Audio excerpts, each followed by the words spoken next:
There's a phrase here I just want to draw your attention to right at the very beginning. Verse 8 says this, "Then Abraham gave up the ghost and died in a good old age." I love the way that that's phrased. It helps us understand what death is. Abraham gave up the ghost. In fact, it's used twice. In verse 17, if you were to continue reading, it says, "And these are the years of the life of Ishmael, 137 years, and he gave up the ghost and died." The last part of this chapter talks about Isaac and the generations of Isaac, and if you were to skip all the way to chapter 35, you find this, "And Isaac gave up the ghost." It's the phrase that's used to describe death in the Bible. Jesus, when he died in Luke chapter 23, says, "And when Jesus had cried with a loud voice, he said, 'Father, into thy hands I commend my spirit.' And having said thus, he gave up the ghost." It's a picture of what death is. It's a description. It's a descriptive phrase to say what death is. Death is separation. It's the separation of the spirit and the body. And at death, a separation takes place where the spirit is loosed, or the ghost, as is referred here. The spirit is released from this body, and their separation takes place. And when that death happens, the spirit goes back. You, as a person, go back to the God who made you, says in Ecclesiastes. But our body, this machine of flesh and blood and bone and hair and sinew and skin, falls where it is, where it dies, and it lays there without life. And the body ultimately is buried in the ground or cremated or taken and disposed of. And we say, dust to dust, ashes to ashes. From whence this body has come, thus it will return. That this body comes out of this ground, fashioned and made of this earthly environment, and this body which we live in will go back to this ground and of this environment. But you and I, we go back to God who made us. And there is a departing, there's a separating between at death of the body. Solomon talks about death in Ecclesiastes, and he talks about the silver cord being loosed, meaning that it's his pictorial sort of artistic way of saying that there is this cord of sorts, not that there is, but the silver cord sort of binds spirit and body together, but at death that silver cord is unloosed and they're released and they're separated. That's how he refers to it. And he talks about the body as a house, that we live in this house and we look out through the windows, and the door of the house being the mouth. And he has a pictorial way of saying it. When the grinders become few, the teeth start to fall out of the head and the grey hairs start to appear. He says this house that we live in gets old and no longer can contain life, and we die. And there is a giving up of the ghost. We won't go any further, but that's death. That's what happened to Abraham. It's what happened to Jesus. It's what will happen with you and I as well at some stage if Jesus doesn't come before then. But statistically, it's a very high chance you're going to die physically sense in this way. So they gave up the ghost, death. And now we have a funeral for the body. Oftentimes at funerals they say, here is such and such. But that's not true. Here is their body. Here is the machine that they lived in. And at a funeral, they're not there. But the loved ones, those that are in memory, are there. And just like all funerals, there's a collection of people that don't necessarily get along in life all of a sudden find themselves in the same room, at least for a moment of time, while they remember the person to whom they are connected, either relationshiply or familiarly is the word, or rather through a relationship of another sort, which takes place here. If you notice, it says in verse 9, "And his sons Isaac and Ishmael buried him in the cave." Well, what's Isaac and Ishmael's relationship like? Well, strained at best, strained at best. But they come back together, such as their respect for their father. They come back to bury him and give him the reverence that is due to their father. And they buried him next to his wife Sarah, his beloved wife Sarah. They bury him in the cave of Machpelah, what is now known as the tomb of the patriarchs. And death takes place. If you're at funeral, what would be said there at Abraham's funeral? what could be said? I think Hebrews sums up his life in a very good way. We look at this. Look at chapter number 11, verse 8. By faith, Abraham, when he was called to go out into a place which he should after receive for an inheritance, obeyed. And he went out, not knowing whither he went. And by faith he sojourned in the land of promise, as in a strange country, dwelling in tabernacles with Isaac and Jacob, the heirs with him of the same promise. For he looked for a city which hath foundations, whose builder and maker is God. If you're going to write up a little obituary which is an obituary is a brief biography of an individual's life. If you're going to write up a brief biography of Abraham's life as an obituary, that's it.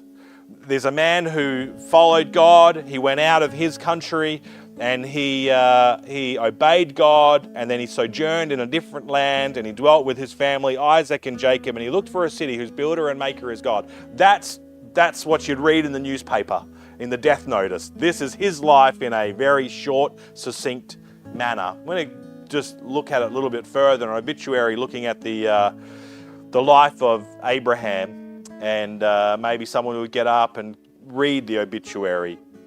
Abraham's life starts here. Abraham's life starts with faith towards God. God called him out of the Chaldees, and he left and then went to Haran and then spent some time in Haran, and God called him again to come down to the promised land after the death of his father. And he, by faith, obeyed God. Just went out, didn't know where he was going, didn't know what he was walking into. He just knew, this is where God is leading me, this is the direction, and I trust God. And he said he was leaving behind the world, leaving behind the emptiness, the false gods, everything that was in Ur of the Chaldees, and he was coming to a place where God was, a promised land and a promised city, and a place that was not like the place he left, not in its idolatry, but a place that truly was of the one true God who made all. And he left all that and he followed God and he started. And you'd think he came into the promised land after Haran died, and he travels down, packs up the family, and now he comes down from Haran in Syria and comes down into the promised land. And you'd think, right, man, this is it. You get to the promised land, everything from this point is going to be good. But his journey of faith is met with a very quick trial.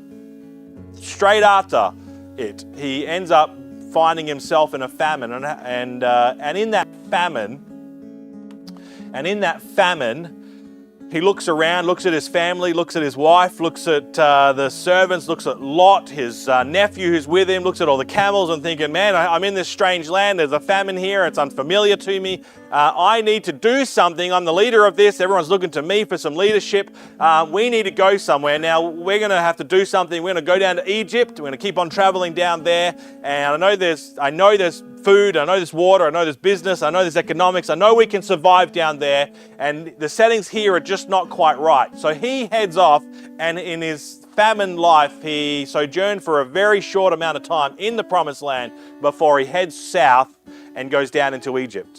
Then when he goes down there, I just imagine in his life, as we saw, that there's some nomads or something between Bethel, Beersheba in the south, and somewhere between there and the lower part of what becomes Israel and Egypt. There's probably some Bedouins or some nomads or something that are setting up. And here comes this great big caravan of Abraham's whole household as they're traveling down into Egypt, and they stop there maybe at this oasis, and they're chatting with these people, and they seem to be doing okay in the famine, and they've got some water. This is my imagination here.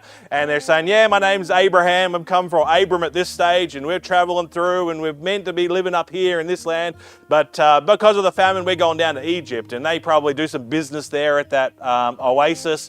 And they move on the next day or a day after, and they continue on in their journeys down to Egypt. Well, in Egypt, where they thought they were going to set up for a while, things go south really quickly. If you remember, Abraham said to Sarah, tell everyone that you're my sister, not my wife, because she was beautiful, she was good to look at. And he was afraid that Pharaoh would kill him and his household to take her as his own bride. And so he says, tell her that.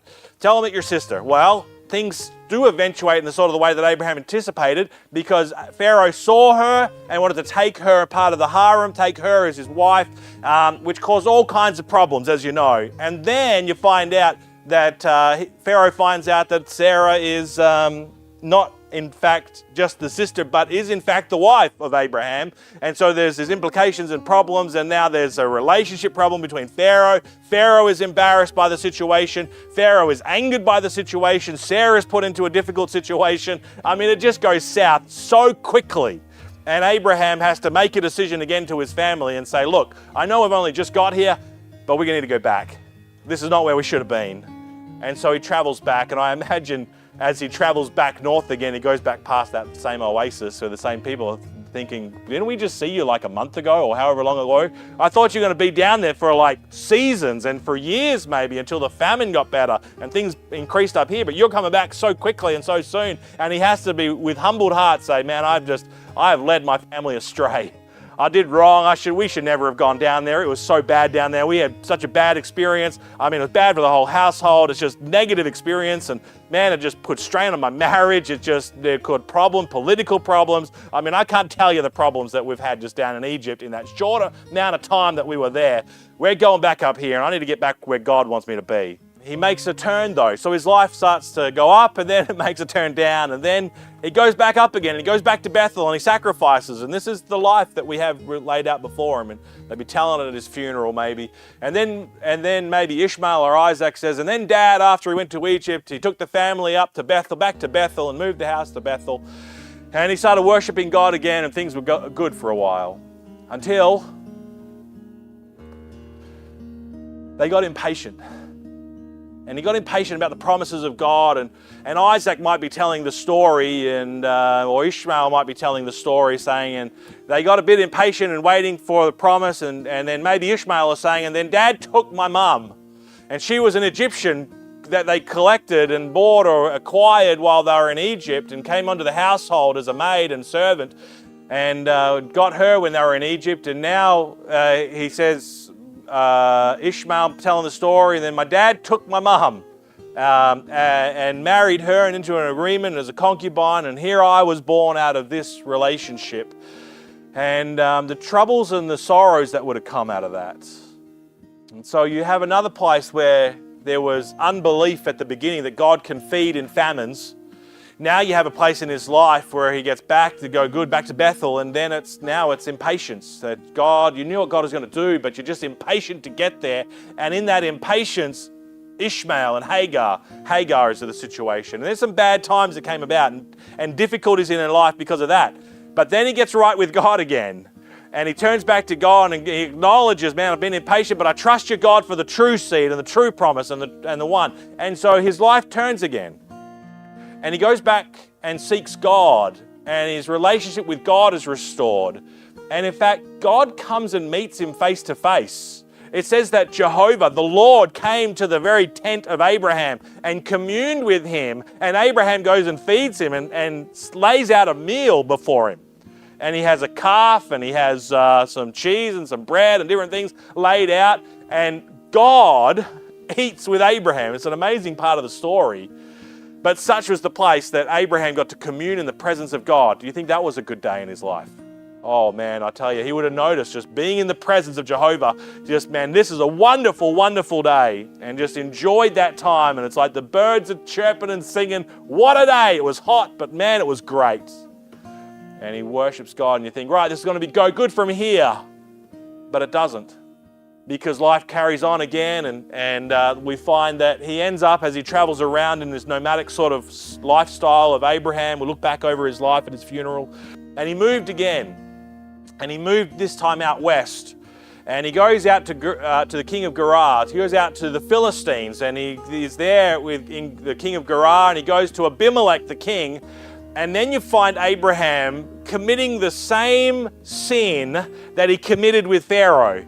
He says to his wife and says, right, tell Abimelech, tell the king that you're my sister, just in case he kills me and he takes you. Well, the same situation occurs. And he goes back and does the same thing. It's like this relapse into old sin and more problems, and the family suffers as a result of that. His marriage is strained as a result of that. The household is put under difficult situations. But then again, Abraham, being the man that he is, repents, gets right with God. God meets him again, and life turns and goes up and goes good. and life starts to get better again, but he has these ups and these downs. And then after that, we fast forward his life. There's 2 trials that come into his life later on that we are told about. The first trial is the separating of Ishmael from Isaac. The sending away of Hagar and Ishmael. And if you remember when we were there, that was not an easy decision for Abraham. It was difficult, tore him to bits, it was heavy and hard.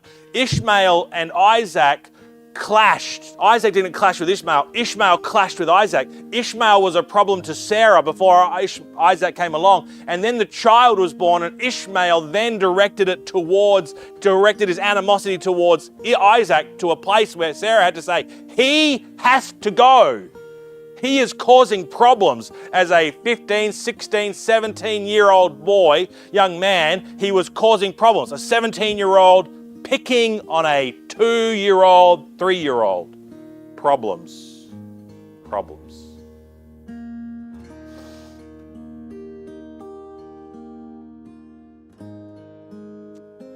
And then from that, there's a separation. Sarah's saying to him, he needs to go. And God is even saying to him, he needs to go. There needs to be a separation. There's a spiritual truth there that the law and grace cannot coexist. They are at animosity to each other. And so there's a separation that takes place, the one of promise and the one by the flesh. But it was difficult. But he chose in that moment to do right. He took that step of faith. And so maybe as they're telling his obituary, they said, and Ishmael is saying, and so my dad sent away my mother and I. And there's parts of that story that are retold at the funeral. But in the sight of God, Abraham made the right choice, difficult as it was. There was a next trial in his life that maybe Isaac will tell. And Isaac at that funeral will say, one of the toughest moments in my father's life was when he was willing to offer me upon the altar to kill me. Man, I tell you, the things I could tell you Isaac might be saying at that funeral, the things that were going through my mind over those few days and that day on that particular moment. And Isaac was willing. If you read the story, Isaac was willing. He also had the faith of his father, because his faith, we learn in Hebrews that it says that Abraham believed God even to raise him from the dead again. That's the faith of Abraham in that situation. He was prepared to go through saying, I believe God so much that he has directed me to do this. I believe he can raise it from the dead. And Isaac was willingly submitted to the Father in that he also believed that he could be raised from the dead. That seems to be the case, that he shared the faith of his father. But nonetheless, God wasn't there for human sacrifice. He was there to pull out idols out of Abraham's heart. And God used it in a great way. And Abraham, in that great trial of his faith that agonized before God, he made a choice to, again, obey God by faith. And so you have this life, and this is sort of how I track it. In my mind, Abraham's life journey as a picture, his obituary. And I think it depicts that there are moments of ups, and there are moments of downs, and then there are moments of ups, and moments of downs, and then there are moments of ups, and it's his life. But the overall trend is this. The trend is upwards. From where he started to where he ended in his life was an upward journey. That's the obituary of Abraham, laying out his biography at the funeral of where their father traveled, where he went, how he lived his life. A eulogy is something slightly different. A eulogy is a speech or a piece of writing that praises someone or something highly, especially a tribute to someone who has just died. So eulogy comes up, it's not just that it's obituary, it's the story, but it's actually, how does this man mean so much to the person giving the eulogy? that his life wasn't just a life of ups and downs. There's actually meaning in the life of Abraham, that his life meant something to those who remain.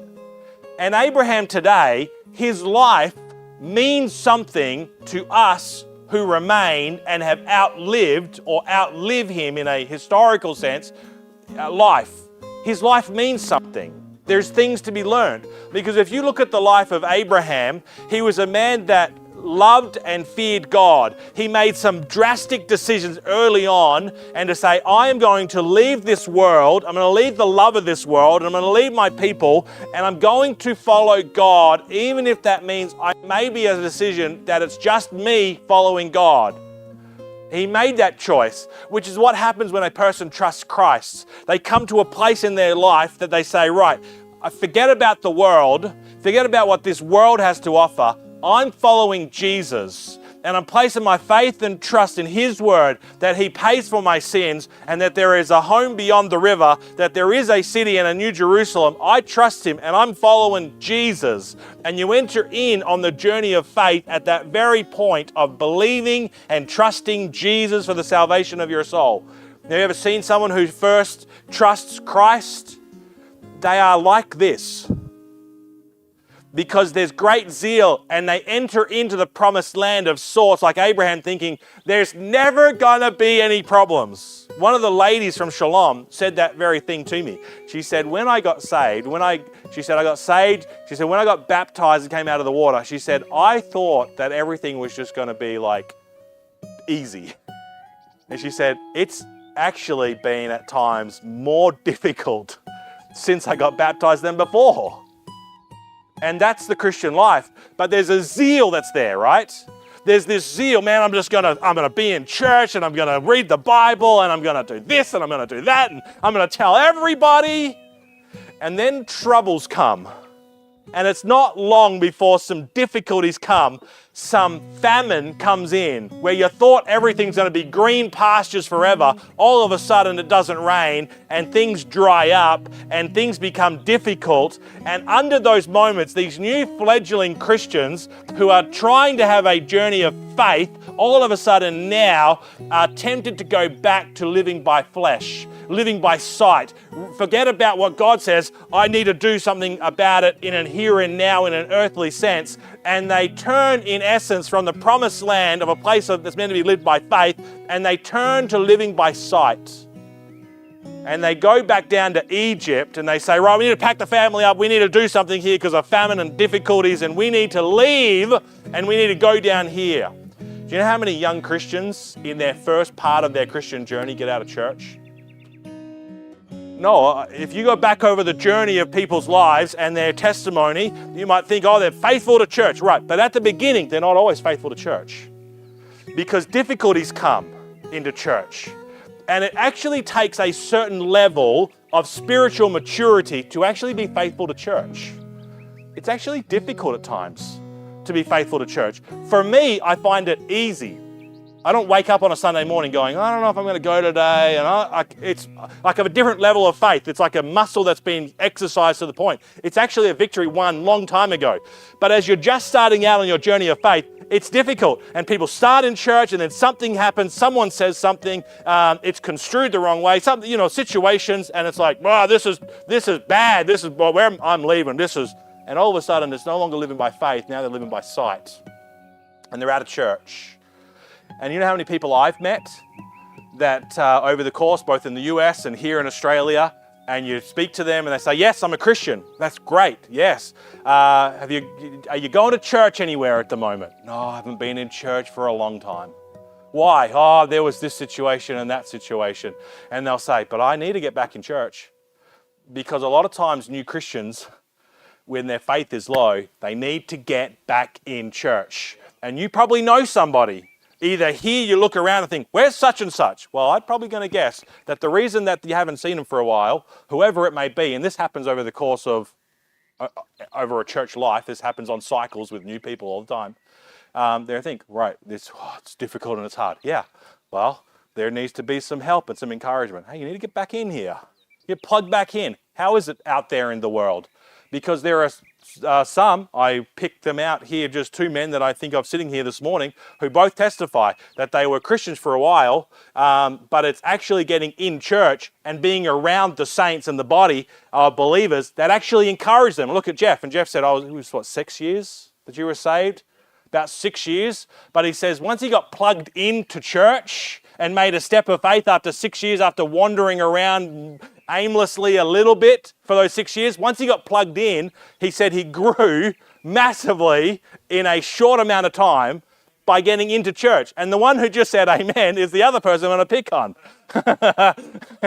Is Ben. Because why is he saying amen? Because he testifies to the same thing. Got saved, sort of wasn't really in church, floated around back and forth, this and that, half connected to a church. But it wasn't until he actually got connected into church that he grew and continues to grow. And we praise the Lord for both of these young men.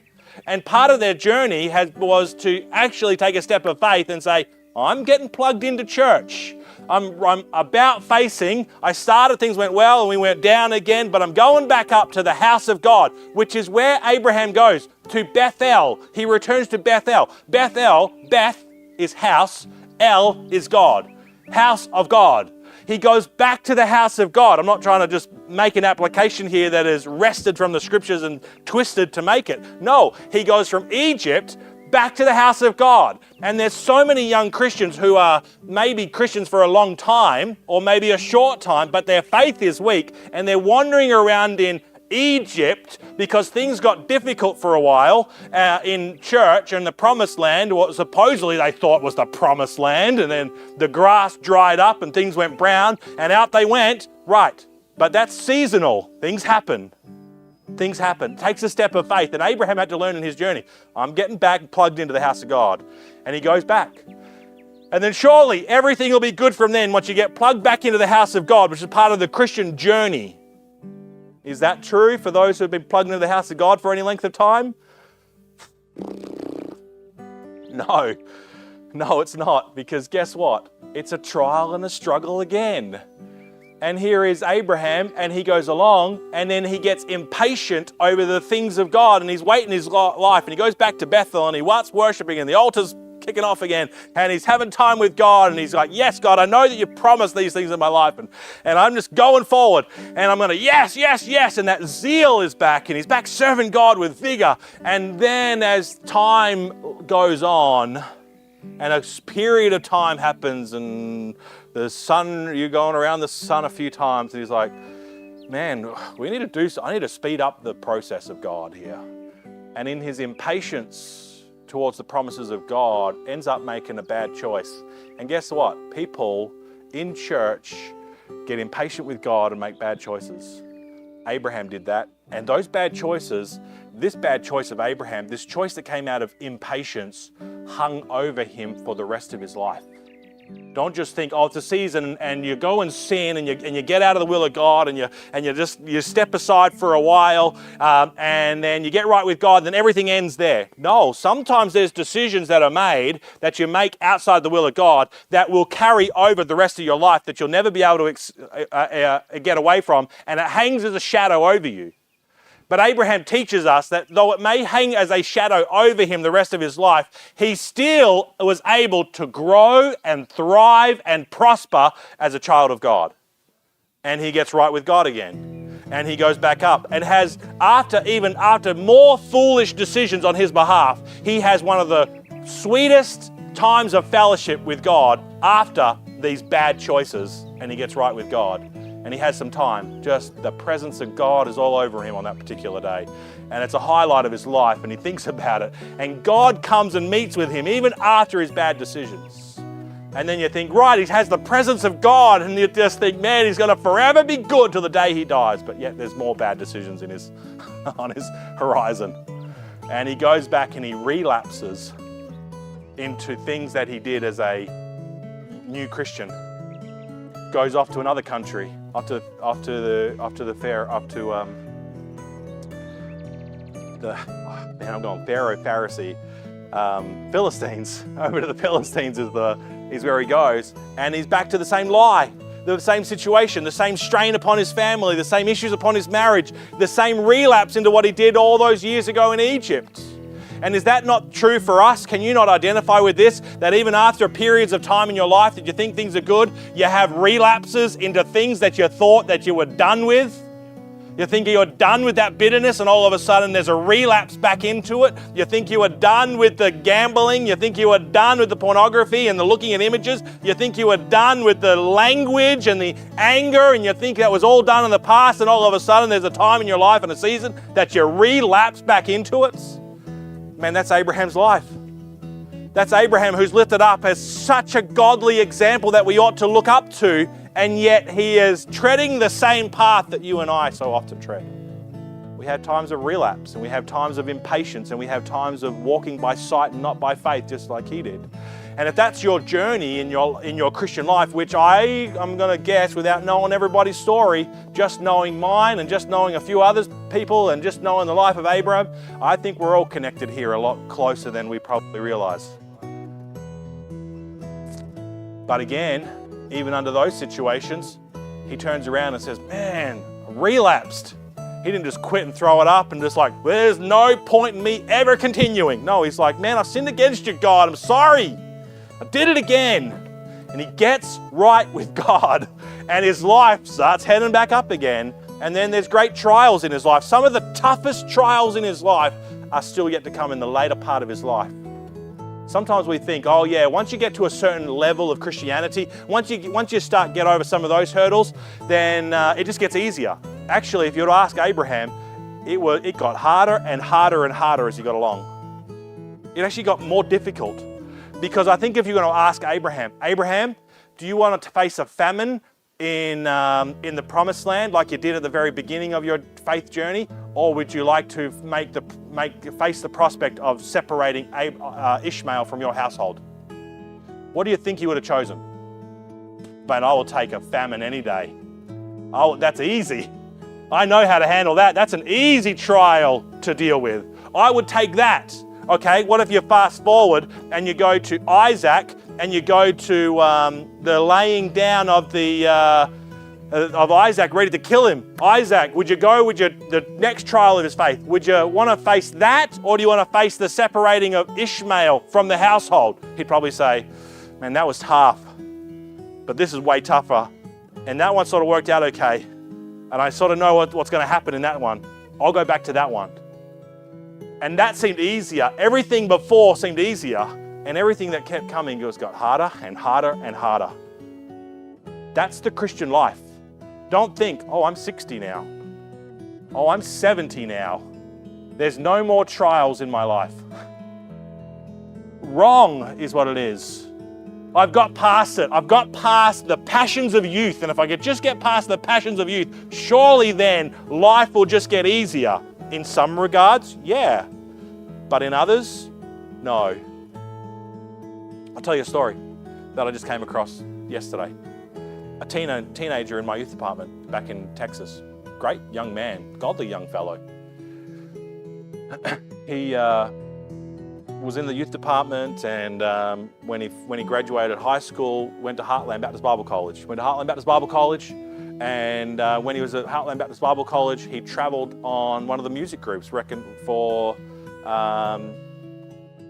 Glory Band was the piano player and played, and so he went through, traveled around America for about 3 years on scholarship at a Bible college, doing music programs, and then he went to representing the school and in churches. He graduated, he got married, and I was working at a church there. And then I said to Zach yesterday, I was telling Zach the story. I said, hey, look, I haven't seen him for a long time. Didn't know where he was.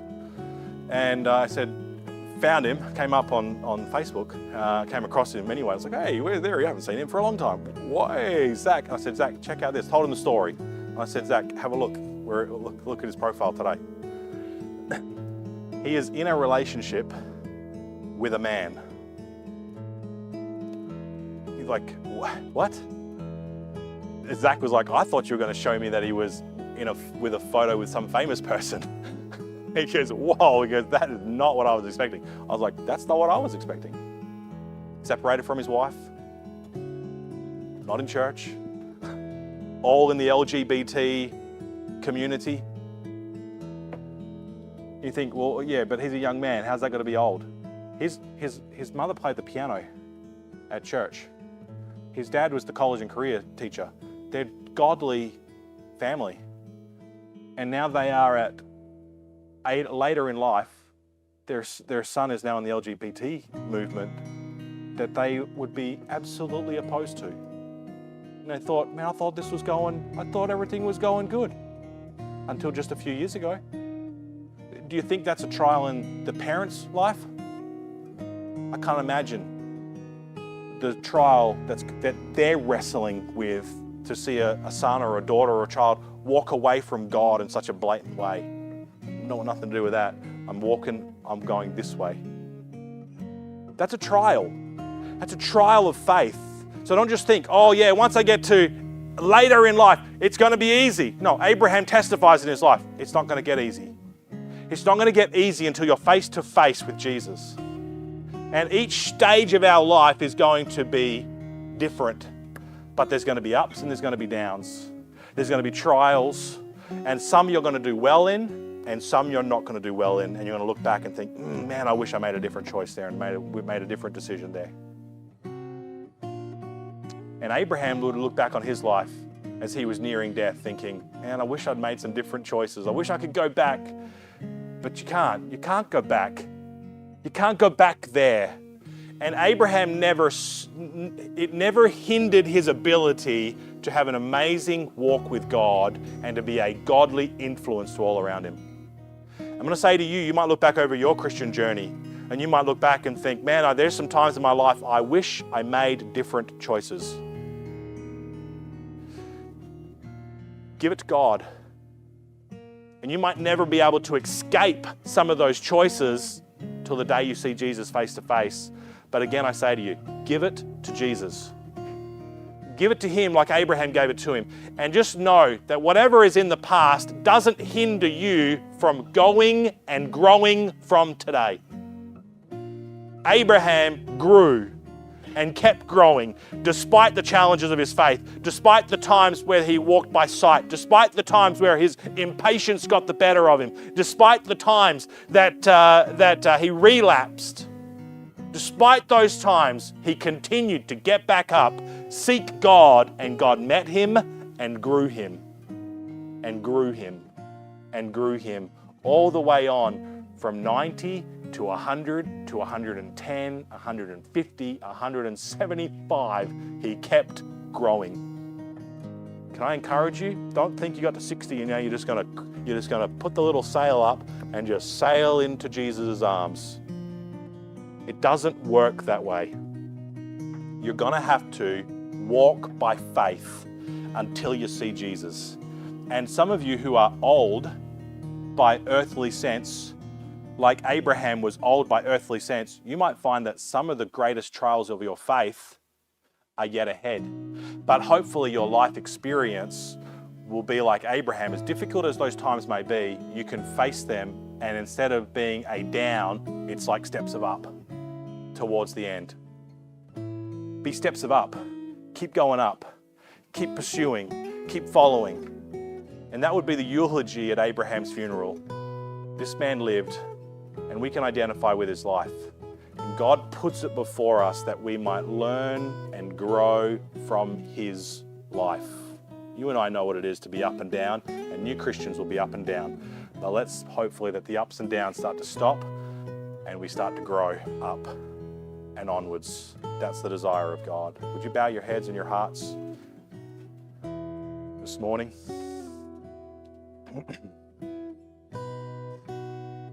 Abraham leaves behind us such a wonderful example.